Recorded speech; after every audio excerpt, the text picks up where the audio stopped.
started. Okay, so Sam, take it away. Okay. Feel free to stop me if I'm rambling or go on too long because I am good at rambling.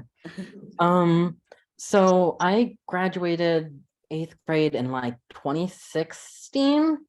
Um, and went to Astrid looks so alarmed. um, and went to Idea High School for a year or two before getting kind of bored there. And so I started going to a high school that's run by Stanford. But it was an online high school, which kind of prepared me for COVID starting and all of that because I was online anyways. And there I started studying a lot of philosophy and like neuroscience and other topics that aren't traditionally taught in high school, which got me really passionate about like philosophy. So I got into Tufts and started attending in 2020, where I initially wanted to be just a philosophy major, but my mom decided that was very impractical. So I am now a cognitive and brain science and philosophy double major, with cognitive and brain science kind of being a mix of like philosophy and computer science and psychology and linguistics and kind of just a bunch of things. If it has to do with your brain, we look at it. It's really cool. I've spent time interning at the University of Washington doing research on genetic testing and philosophy and psychology of that. I've spent time working for Facebook/Meta, whatever you want to call it, doing data science for them, which isn't an ideal company to work for, but you know. And I'm going this summer to work at Cornerstone Research, which is like a consulting firm that does kind of like economics and data analysis. And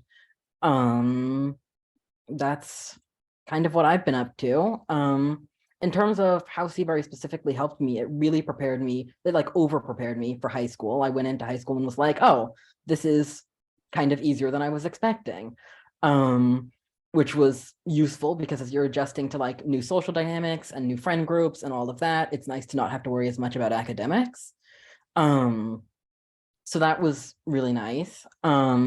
And I still talk to a couple of the kids that I graduated with, like Zoe, Grace. I don't know if, I mean, these names aren't very helpful to anyone in the audience, but you know, Astrid knows some of them. Yeah. That's awesome, Sam. Is there anything in particular about your time at Seabury that stands out to you as being particularly helpful to you going forward, or anything that these parents here who kind of are interested in what might be coming next might you might want to share about, you know, what this experience meant to you?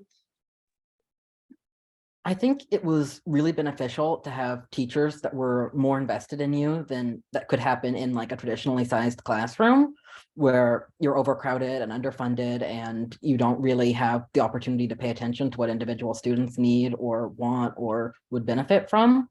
So that was really nice. And just just like the more, you know, a hands-on approach to doing things and exploring things and learning about things in kind of a more in-depth way than you necessarily get at like a traditional middle or elementary school. That's awesome. Thank you. We may come back to you for questions later, but thank you for sharing. I appreciate that. Astrid, I see you next. So do you mind being the next person? I don't mind at all. All right. I'm Astrid. Hi. I got somewhat of an introduction earlier. I am at Lewis and Clark College currently, down in Portland, Oregon. Kind of after I graduated from Seabury, doing the math, that means I graduated from Seabury Middle School in 2015, and then I went to Federal Way High School, did all 4 years of high school there, and now I'm at the Lewis and Clark undergraduate. I'm currently working towards finishing up my double major in economics and psychology. I'm going to be graduating this in a few months here now. Some other things I've been doing, I've been kind of helping out the economics department this semester specifically. They needed someone to fill in for a couple of things here and there, so I'm working on that. I think kind of similar to what Sam was saying about Seabury and the preparation, and kind of one of the things that stands out the most was definitely the small class size. And I think going from Seabury, this like smaller school, to then Federal Way High School, which was this big public school, I went from a graduating class of 8 to like 360. Big difference there. But Seabury really made me realize that I like the smaller class sizes, that more like one-on-one time that you can have with an instructor. And so that very much led my choices to go to Lewis and Clark. Definitely has a smaller class size, especially for a college. And I think Seabury's way of encouraging students to kind of explore all of their different interests, anything from a specific subject in school, definitely the capstone project, that it was like, this may not be related to a subject, but it's something that you're really interested in, and pushing and supporting students to kind of do their own work, but have like scaffolding in place to really build that up. Was definitely ended up becoming very helpful later on. Less helpful in high school. I definitely felt over prepared, especially in the beginning of high school. But definitely in college, a lot of the kind of framework, time management, structuring, that kind of stuff that I learned from Seabury definitely has come in and helped me out there. Astrid, one of the things that I think about when I think about you is, like you talked about that transition from a little middle school to a big high school, and just knowing kind of how you did that, how you had to advocate for yourself to get you into the classes that you needed to be in, and how you put yourself out there joining, I think it was the volleyball team, if I remember, to kind of, can you talk a little bit about kind of that, and whether you're, I think you've said in the past that your experience here sort of helped kind of give you the confidence to do that kind of advocacy. Can you talk a little bit about that? Yeah, absolutely. So a lot of work that I did through Seabury, especially in middle school, was very much dealing with or interacting with adults. People, I think we met with people on the Tacoma City Council a couple of times. I think we met the mayor, but you were doing all these things that you're interacting with adults, and you're kind of moving through a world orchestrated by adults, and you're figuring out how to be, how to advocate for yourself in that situation, and also learn from the people around you. And so going into this public high school, it was, because coming from Seabury, it was in a different district. So I had to kind of advocate and tell my advisor, I have all of these credits. I've done these classes. There was, instead of AP, Federal Way had a Cambridge ACE course, very similar. But so I was going to be taking these advanced courses, but I had to essentially prove that I had the credentials and the prerequisites to get into these courses, and that I could be successful in those courses. And then I was really excited to go to a larger high school because they had all of these more like big team sports. I think I did the cross country team at Seabury. So I knew I liked kind of a team dynamic was really fun. So I ended up joining the volleyball team. And that gave me a smaller group to work with, to kind of get close with, a very similar, smaller size to like how Seabury was. And I was able to talk to the coaches. It was very easy for me to talk to the coaches and advocate and be like, I want to work on this skill more. Or kind of as I progressed, I was able to advocate and say, I want more leadership responsibility. I want to help out with this aspect of the club, or anything like that. And I think definitely Seabury helped me learn that kind of advocacy and how to do that kind of at each stage and within different groups. Thank you. As somebody who was a pretty shy kid when you were little, it was fun to see you kind of come into your own that way. That's always what I think of when I think of you. Thank you so much. Was there anything else that you wanted to share at this point? Awesome. All right, Hayden, I see your picture next. So Hayden, why don't we go to you? Yeah, thanks for having me, Sandy. So my name's Hayden, and I was at Seabury, oh geez, 2007 through 2011. Was the first graduating class of the middle school. Um, that was very exciting because we were in the early stages of, developing that with Sandy and like all the other instructors there. Um, Currently, I'm working at Aurora Innovation, which is like a Silicon Valley company for self-driving trucks, um, in Bozeman, Montana, and I'm a photonics engineer there. Um, and I would say that the biggest thing that Seabury helped me with was like understanding people's compassion and talking to adults at a very young age. Like I remember being in like seventh grade, going down to the farmer's market, and you'd just be interacting with so many different individuals at all ages, and you really kind of gain an understanding as to like how to talk to people and uh kind of like gauge almost like their intelligence or like their perspective too. um and something I really benefited from as well from being at Seabury is like having that freedom to look at all different subjects. So like Seabury is like, structured where you have English and math and science and all these, classic classes, but within that, their instructors really like open you up to, you know, some topics that you never expect.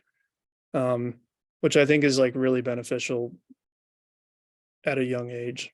So uh I think in college it really helped me because I would say high school for me was also very easy, but college, I think Seabury really prepared me for college because I didn't really like high school very much. Mostly because for me it was not as interesting as undergrad and now what I do. Um so does anyone have any questions? We'll save some questions for the end. We'll come back around, but thank you.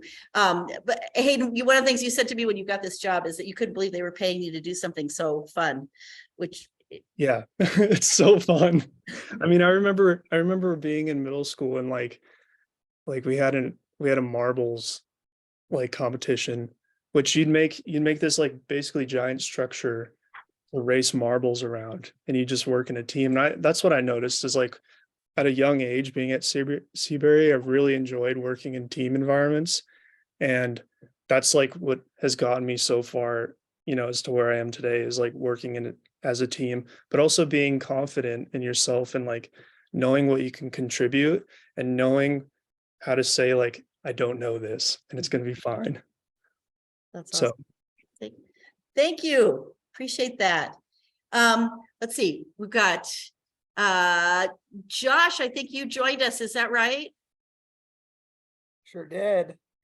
Hey there. So this is Hey. Josh Jablon. He just joined us as we were getting started. Josh was actually a fifth grader, if I remember right, in the last class I taught at Seabury before I became head of school. And Josh is now a teacher. So you're the most senior of our alums here tonight. I was putting that together. Yeah. Yeah. So we're just kind of giving everybody a chance to kind of tell their story a little bit, and then we'll go back and let people ask questions of you. But you want to tell a little bit about you, like what you've done since Seabury and yeah. Yeah, you got it. Well, and the other thing is Miss Wallen was also my third grade teacher when she first came to Seabury. So had her for 2 years as a teacher. Yeah, so graduated Seabury in 2005. We didn't have the middle school back then. I'm certain I would have been in attendance had that been around. I ended up doing Astrid talked a little bit about Cambridge and Federal Way.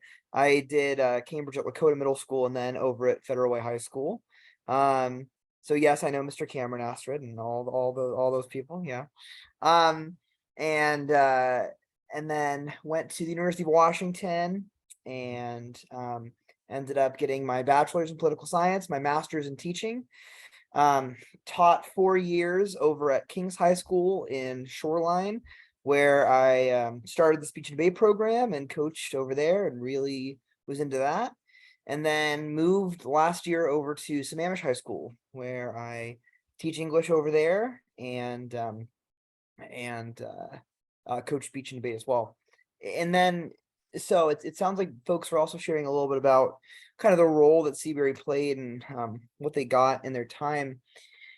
And I think for me, it was really as somebody that's worked now in private education and public education, I'm not gonna oversimplify things and tell you that like, well, private school kids are just so much smarter. Like that's really not the case. But I think it is true that there was a culture of I don't know, academics feels like such a formal word for an elementary school student, but like being smart and like being smart was like cool, and being like letting yourself like pursue academic things was like an okay thing to do. And I think it was really humbling for me to be around students who were willing to like flex that side of themselves, to not be the only person that like had that kind of tendency or personality. And it was like, yeah, it was a little bit humbling to be around kids who I think were sharper than me, brighter than me, and to get challenged in that way. And I also want to echo kind of the preparation component. If I ever struggled in school after Seabury, it wasn't because I wasn't academically prepared. It was other factors. And once I was, assuming good mental health and like basic emotional stability, academics were never really an issue. Past Seabury, I was really well prepared. I know I came into middle school having to do online math because there was no class in middle school that was able to work with me based on what I'd been prepared to do through 5th grade at Seabury. And yeah, it's tough to quantify as a 6th grader what that means, but I can look back now and realize that I was challenged, I was poured into. You can already hear, Sandy talking about all these students that she remembers, and we've gotten to sit down and talk, and she remembers things from when she taught me way back in 2003, to be poured into by your teachers because there are smaller class sizes, is something that is helpful for learning and for feeling nurtured and for feeling accepted. And I know I found that in my teachers at Seabury, and it sounds like the other folks here did too. Thank you, Josh. I'm gonna introduce Alexis, who's. Go with Kiefer first. He's still on, right? Oh, Kiefer, did I not? Kiefer hasn't gone. Oh my gosh, Kiefer, sorry. Kiefer, you're next. Thank you. All right. Hello. I'm Kiefer. I'm Astrid's younger brother. Let's see. I graduated Seabury Middle School in 2020. So I'm currently a junior in high school. I think my transition from middle school to high school would be a little weird because it was right at the time when everything locked down, and I did half my 8th grade in online, and then on my whole first year of high school online as well. I'm going to a sort of a different school than Astrid did to. I'm not going to Federal Way High School, which is a very big public school. I'm going to a public choice school in Tukwila, which is called Racebeck Aviation High School. It's a lot smaller. It's, I think, 400 kids total, 100 kids per class. And so it was kind of an easier to just transition for me, because I came from a small middle school. I think it was 11 kids in my grade, and then I go into 100 kids per grade. So it's not 300 or 400 kids per grade. So it was a lot easier to transition. Especially online, we had like 20 kids per class, and it was almost one-on-one because it was online and everyone could just talk with the teacher or just send the teacher a message. So it wasn't really that different from Seabury. My current high school is also a project-based learning school, so it's very much the same as Seabury, which I like a lot. So there's a lot of similarities between Seabury and my current high school that I'm going to, which I enjoy a lot. I think academically wise, I wouldn't say that I'm super challenged, but there is still some challenging aspects to it. Like they're offering math classes that I'm able to do right out of Seabury Middle School. So I'm able to keep progressing through the math levels. Let's see. Yeah, my school is pretty similar to Seabury. Seabury prepared me a lot to talk with my teachers, be able to communicate with them about my grades or just overall talking about life and how to go forth with my life. I was very able to talk with my advisor and career center about how I wanted to transition into high school and what that looked like for me on a social level and academic level.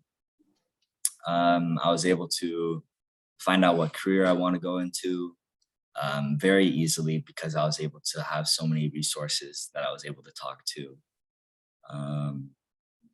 I think that's basically it about me.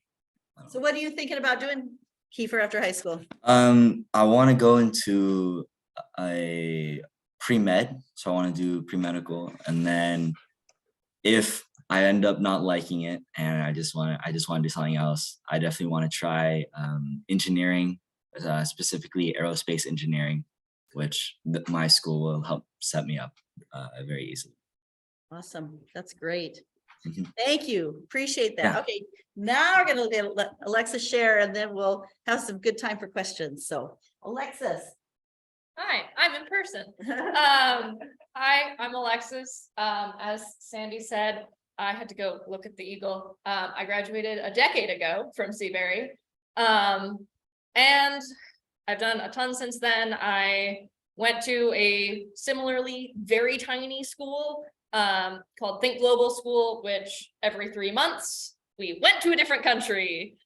So I traveled for 2 years, but I've always really known that I love science. So I came back and did Running Start, where I earned my dual associate's degree and high school diploma at the same time. Went to UW for 2 years and got my bachelor's in science. And since then I have been a research assistant in Botswana, and I am currently working with the Department of Natural Resources, doing studies on and keeping long-term data on our DNR aquatic reserves. So I work in the water. Last night I was out at midnight measuring grass. So that's what I do now. And the program I'm with right now is a year-long commitment, and I'm applying for PhD programs for next year. And I'm here, so obviously Seabury had a really big impact on me, even though I was only here for a year and a half. So I graduated from Seabury, but I was only here halfway through 7th grade to 8th grade. And despite that incredibly short time, it had a huge impact on me, especially socially. I came from the big school and then came to a smaller one, and it really helped me find my people. Like Josh was saying, like, being nerdy is not only encouraged, but it is just the norm. Like, if you find something you love, it's encouraged that you go after, and it's encouraged that you find it. And it's a really great place, and I made some really great friends. I'm still in contact with quite a few of the people I graduated with, but it really helped me find the kind of person that I want to be and the kind of people that I like being with. So now I seek out Seabury-like people in just my day-to-day, and it's how I've made some of my best friends. So yeah, it's good times.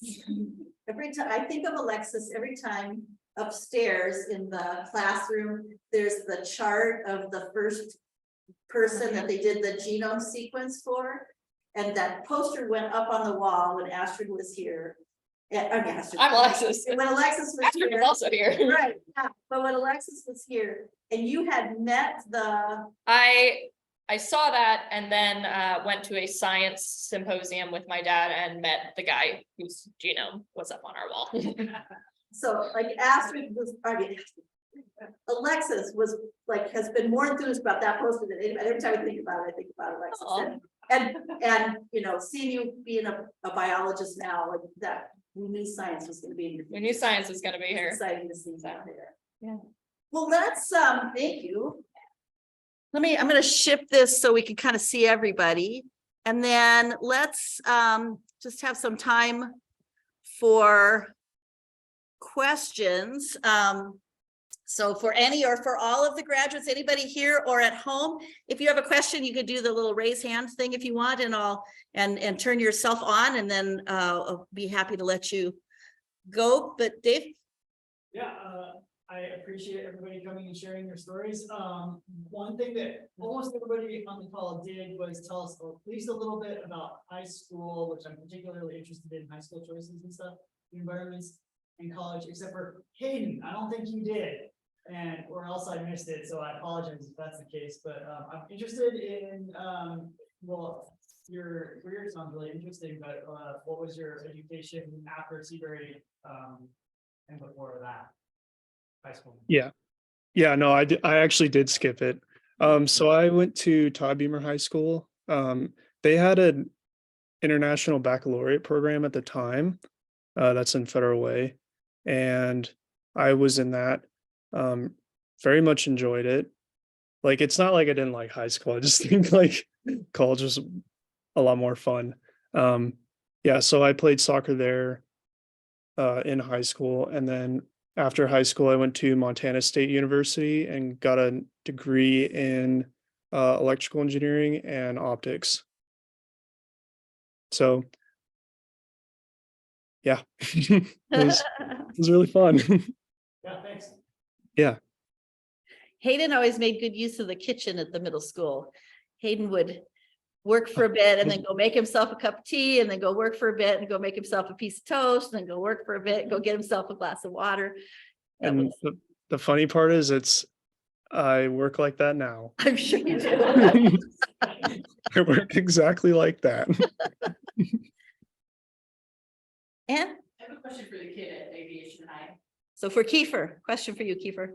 Yeah. I've only ever talked to 2 kids that go there, but they both said it was pretty cutthroat. Is that how you describe it? It Did you was hear that, pretty, Kiefer? no, She said she's talked to people who've gone to Aviation High School and they've heard it described as pretty cutthroat, and she wondered if that's your experience there.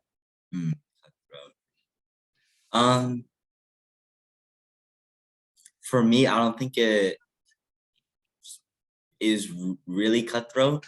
I think it's pretty good. Yeah, so I wouldn't consider it super cutthroat. Do you I feel? could see it. No, go ahead. I was gonna say, do you feel pressured there? Is it a place where you have to be able to manage some sort of academic pressure, or pressure to excel, or pressure to perform? Is that, Um, and does that feel good or not so good to you? I'd say that in a good way. You're not, I wouldn't say pressured, but you're very encouraged and helped by the teachers to do your work, have your work done on time, and there's obviously some leeway. I'm not the best student ever, right? So I missed some assignments. But they are always there for me, and they're gonna help me out and sort it out. And yeah, so they're very helpful. They're very understanding of the kids who go there. Yeah, thank you. Yes. Be online. If you, I'm going to ask this to any of you who want to jump in there. If you had advice for the parents and kids who are listening tonight about kind of things that you've learned beyond, like in your time beyond Seabury, about, we talk about helping kids kind of find what you're passionate about and develop your talents and sort of pursue your goals. What have you discovered about kind of figuring out what you love and going after it? It's not linear. It's not linear. Yeah. Not linear. Yeah. Lots of you have taken paths that are not necessarily linear. Yep. And yours, Alexis, kind of all over the world. So many places. Yeah. Everywhere. You want to tell, like, in your 2 years at Think Global, where were the places where you were? India, Tanzania, Japan, New Zealand, Costa Rica, and Greece. And then between semesters, I went to Thailand, Canada, France, and Switzerland. And then spent a year in Botswana? 6 months. I was supposed to be there for 3 months, and then COVID happened. So 2 weeks after I got into country, they shut everything down, and I said, and they were like, if you want to get out now, otherwise we don't know when you're going home. And I said, if I leave now, I will regret it for the rest of my life. So I'm staying, and when I go home, I go home. So I was there for 6 months studying the large carnivores out there. So.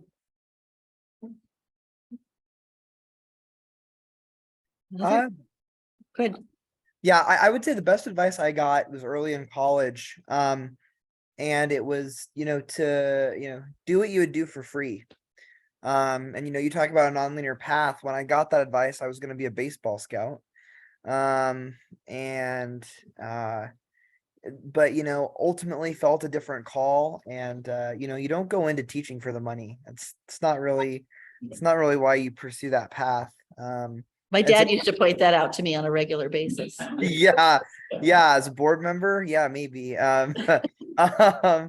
Yeah, we whenever I talk to, even current high schoolers that I'm teaching, that's always the thing I tell them, do, have fun, do what you would do for free. Try to help others if you can, and you'll figure out the path. But I bet if we're talking to, like, what's the age demographic of, like, students and parents that we're dealing with here? So we've got parents of everywhere from 4th grade up to middle school. Yeah. I mean, yeah, just like try lots of things. Don't, I think I'm pretty into students not burning out. So, just being cognizant of how much students can handle, especially if they're, in an academically rigorous setting. Don't burn out, but don't be afraid to try lots of things. And if they're stressed out at 3rd or 4th grade about what to do, maybe some breathing exercises would be good. That would be helpful. And Josh, I think it's good for people to know that you brought your interest in baseball into your classroom, that even though you're an English teacher, you have a rigorous fantasy baseball league in your classroom and a rigorous Family Feud contest going on. That we do. We love to compete. And at, the Seabury Chess Club, I was playing chess at lunch today. So that's awesome. We did fantasy baseball when Josh was in my class, and he begged me to do it again pretty much every day. Yeah, kind of, you follow players and you kind of keep track of how they do. So, yeah. Astrid? Yeah, I just kind of wanted to build off of that. I totally agree. I know, like, my personal experience. I know a lot of people who knew me while I was at Seabury knew me as kind of like the art kid, kind of. That was definitely something I was super into. I actually, when I was applying for colleges, my first thought was going to art school. Like, I was gonna go to Europe, like go to the East Coast. And then one day I was like, actually, I'm interested in a bunch of stuff. I don't want to just do that. So totally switched it up. Now I'm doing economics and psychology, but I've kept up with doing a bunch of art classes. I took as many art classes as I could in high school. I'm actually taking a painting course right now. So I've totally kept up with that. And then I also did kind of Seabury's whole thing with all the different traveling that I did through Seabury, especially the international trip, made me really want to go abroad again. So that helped me. Once again, another reason why I chose Lewis and Clark, choosing the college that I chose, small class size, and their international program. So actually, I forgot to mention this, but about a year ago, I went to Korea for 4 months and took classes over there. But I also did Taekwondo, martial arts, which I've been super passionate about since I was really little. And I definitely talked about it all the time in middle school. Yeah. Yeah. Alexis is confirming that. Yes. Yes. I did art and Taekwondo.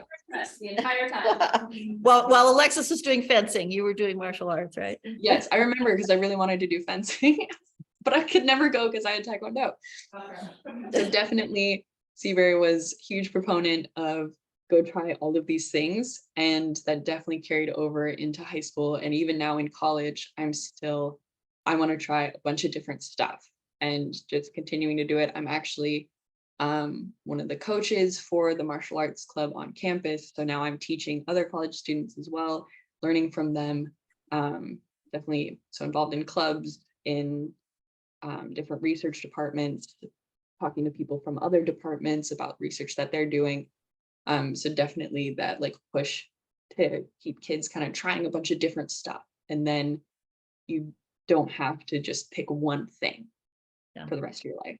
Keep trying a bunch of different stuff, no matter how old you get. The fancy word in gifted land is that a lot of gifted kids have multi-potentiality or potential to do great things or have interest in lots of different areas. And I think you've heard that here. Sam, it struck me when you were talking about what you're majoring in, how you've always had so many interests in so many areas. And it's so cool to me that you found a major that allows you to just pull a whole lot of things together and pursue them. I don't know if you want to say anything about that, but I think for a lot of you've had lots of different interests. And I think for some gifted kids, that's hard because it's hard to pick which direction you want to go because you kind of want to do everything. But I'm loving listening to you guys and hearing how you've sort of taken all your interests and put them together into, the paths that you've chosen, and we'll keep doing that. I read a little bio of a Seabury student from before my time at Seabury, who's a music teacher now, who did a Fulbright scholarship after college, had studied, I think African studies and music or something in college at Brown, and then went and did a Fulbright scholarship in Asia. And then she had a little blurb about herself, and she said, at first I thought that that economics or whatever she was, or something along that was going to be her thing. And then she was in Asia, she got interested in yoga and she thought yoga was going to be her path. And then she got interested in sustainable agriculture and she thought sustainable agriculture was going to be her path.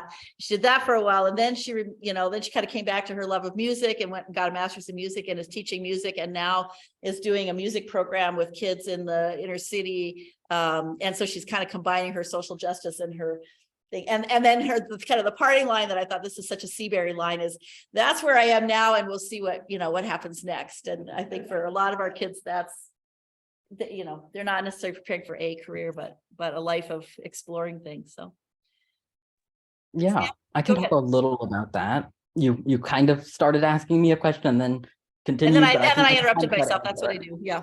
it. Yeah, no worries.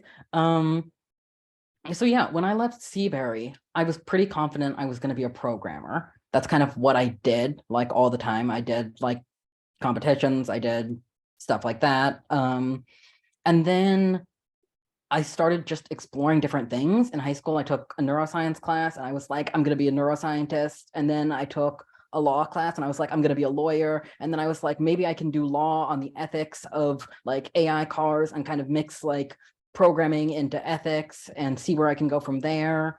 And so I basically just looked around at colleges until I found somewhere that was like, you can mix a bunch of different things, and cognitive science was a major that I found that pulled from a lot of different disciplines and kind of made something that I was really interested in, that had a lot of fields that I was interested in.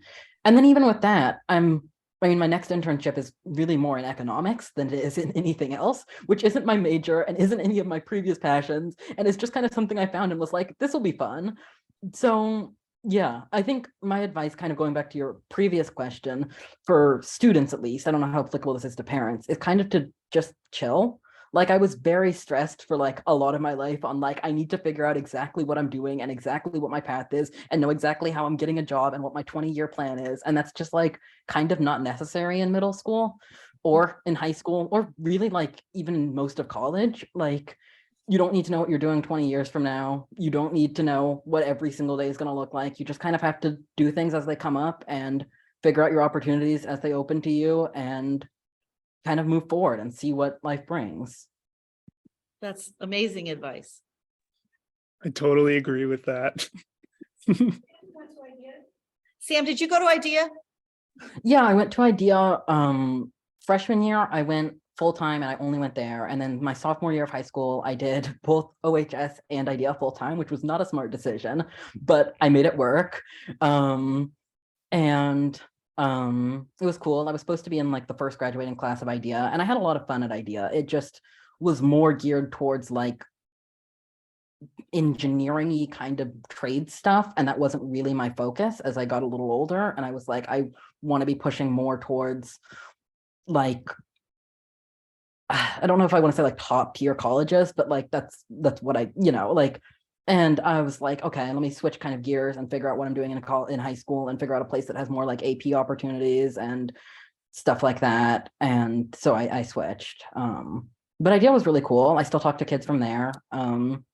I still talk to Peter, who was my advisor there occasionally. Yeah. Mark? I was just gonna say, I think some of the parents, at least one of you, was wondering about high school. So I had two daughters that went through Seabury, and when the older one was getting ready to graduate, we were trying to figure out what to do about high school. We really liked the Seabury model, and I talked with Sandy and a bunch of other people, and my daughters ended up going through Bellarmine, which is a private Jesuit school, but and they had a good experience. But Sandy warned me. She said that they have AP classes at Bellarmine, so it's an AP model school. And she told me that her son went through Bellarmine, and that the issue with the AP approach is it gets you ready for college, that's for sure. But they just pour information, they shoot a fire hose of information at the students. And so those who are able to, swim through it and get through it and rise to the top, make it, okay? And Zoe's junior year, she said, I'm not having fun learning. And that's what Sandy warned me about, that sort of approach. Now, in the end, was Zoe happy with her experience about it? I think she is. Mhm. Did it prepare her for, she's at UC Davis now. Did it prepare her for college? She would say yes. But it's a different model. And if there had been a high school with a model more like Seabury's that was accessible to us, I think we might not. Thank you, Mark. Any questions? I was gonna say that. Wow. How was that transition? Way better than I thought it was gonna be. I really thought it was gonna be hard. Because he's a very sensitive soul in a lot of ways, and but he loves it, actually. I was saying surprised, but I'm really pleased with how well he's adjusted, and it's sort of crowds of loud noise and all the sort of stuff that goes along with it. He's public school. The very first day, someone set a fire in the bathroom, and the whole school fire alarms went off, fire trucks came. I thought, oh god.